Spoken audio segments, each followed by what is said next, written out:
Heissuli veissuli kuomaseni. Saitko sinäkin kesäläksyä, kun näytät noin surulliselta? No jos mietitään nyt tarkkaan, niin onhan se väärys antaa kesäläksyä, koska kärsimme kuitenkin tuon pakollisen ja paskan nuorisovankilan valenimeltään koulu aiheuttamista mielenterveysongelmista jo valmiiksi. Pääsimme 2 kuukaudeksi sieltä vittuun, mutta sitten joku typerä homppeli keksi antaa meille kesäläksyjä.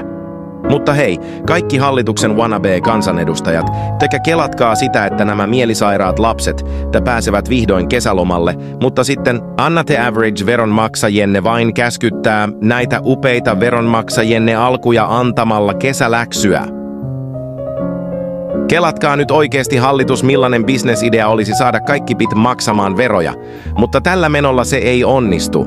Vihdoin kun luulimme saavamme parantua kaikista pick-me-girleistä, roadmaneista ja parisuhdedraamoista, saamme vittu läksyä!